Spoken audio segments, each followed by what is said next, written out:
आई तू लोणचं करणार आहे का मिरचीचं? मी लोणचं नाही करणार आहे, हा. मिरची तळणार आहे मी. लोणचं मागच्या वेळेसच केलं होतं, दही टाकून हिरवी मिरची केली नाही का, केली होती. हा. आपण ही आहे ना अशीच तळून घेणार आहे आता. अच्छा. ह्याला आहे ना फक्त कापायचं, म्हणजे ह्याची पोटं फोडायची हा. आणि कापायचं आणि तळून घेऊन ही मसाला त्यात टाकायचा. त्याच्यासाठी आहे ना मी पाऊण वाटी आहे ना तीळ घेतलेले आहेत आणि अर्धी वाटी मोहरी घेतलेली आहे आणि हे थोडासा खडा मसाला घेतलेला आहे, एक दालचिनीचा तुकडा घेतलेला आहे, चक्री फूल घेतलेला आहे, 4-5 मिरी आणि 4-5 लवंग घेतलेली आहे आणि ही अर्धी वाटीच्या पण खाली पाऊण वाटी हे घेतलेलं आहे, जिरं घेतलेलं आहे. तर आपण एवढं साहित्य टाकून मिरची तळणार आहे. आपण ही आहे ना आता बाजूला ठेवूया ना, मिरची फोडून घेऊयात असं मिरची नाही का. हे आहे ना आपण आता मिक्स करून घेऊयात सगळं हे मसाले. भाजून घेऊयात बारीक गॅस. आपण काही जास्त नाही टाकणार आहे ह्याच्यात, थोडासा आपण मसाला टाकणार आहे.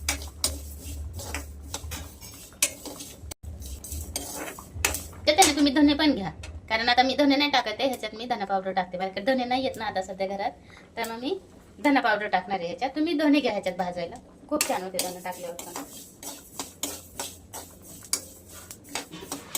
काही घरातलेच साहित्यात बनवलं जातं नाही का, हिरवी मिरची ही. आणि भाकरी सोबत तर तोंडी लावायला तर मस्तच लागतं नाही का. असं केलं करून ठेवायचं डब्यात भरून, 8-10 दिवस म्हटलं तरी हे टिकतं, कारण तेला तळल्यामुळे ते खराब होत नाही.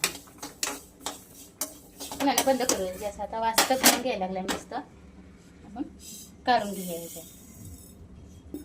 गार करून घेऊयात आणि गार करून परत मिक्सरमध्ये वाटून घेऊयात. हे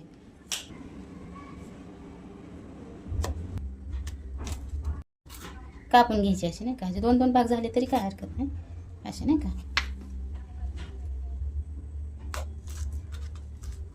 तुम्हाला जर निवडून मिरची घ्यायची असेल तरी घेऊ शकता तुम्ही नाही का. असं की आता मी कसं वाकड्या तिकडे घेतलेले आहेत ना, तर असं निवडून जरी घेतलं तरी काय हरकत नाही. तुम्हाला सरळ मिरच्या म्हणजे कापता येतील तुम्हाला नाही का, असं व्यवस्थित. अशा एकदम सरळ आहेत ना, तर हे अशा कापायला सोप्या जातात. मग आता मी काही निवडून घेतल्या नाही, अशा नाही का सरसंगट घेतलेल्या आहेत लांबक्या.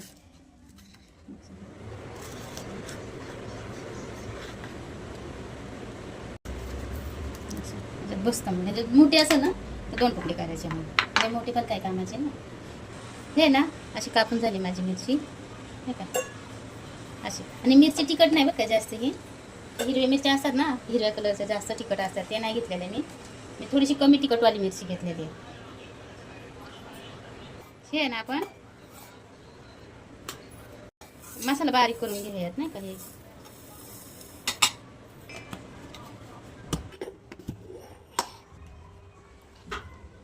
हे ना असं बारीक करून घ्यायचं.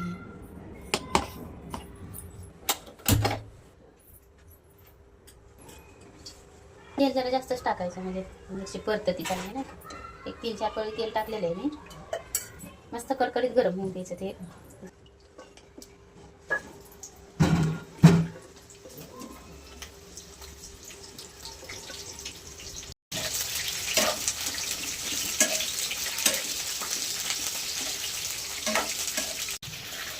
असं भाजून घ्यायचं जास्त तेल टाकून, तळून नाही घ्यायचं. तळल्यावर काय तळून बाहेर काढायचं नसतात, असं भाजायचं जास्त तेल टाकून.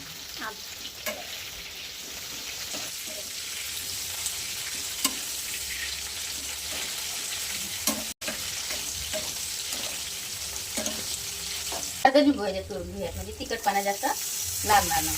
तिखट मरल द्यायचं ना.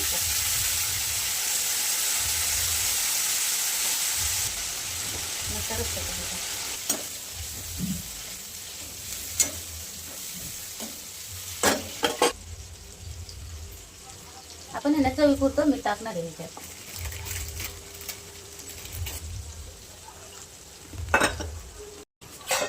चमचा आहे ना हळद टाकणार आहे, 1.5 चमचा. नाही तर मी धना वाटून नाही घेणार आहे, तर मी धना पावडर टाकणार आहे ह्याच्यात 2 चमचे नाही का. आपण हे वाटून घेतलेला मसाला टाकणार आहे ह्याच्यात.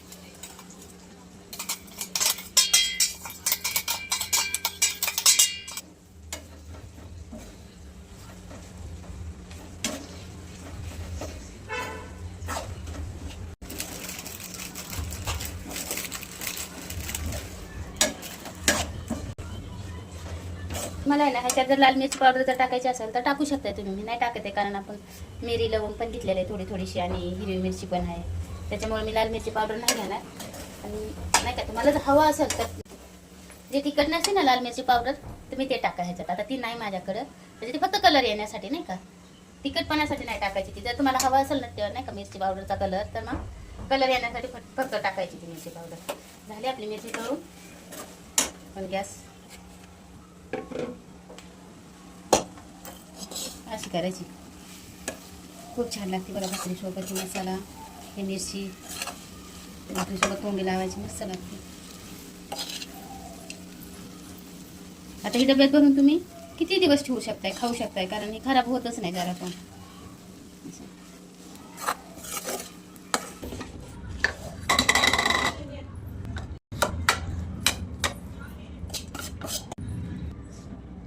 ही तोंडी लावायसाठी मिरची अशी तयार आहे आपली. खूप छान लागते बघा मिरची, अशी करून बघा एकदा तुम्ही, मस्त लागते जेवताना तोंडी लावायला.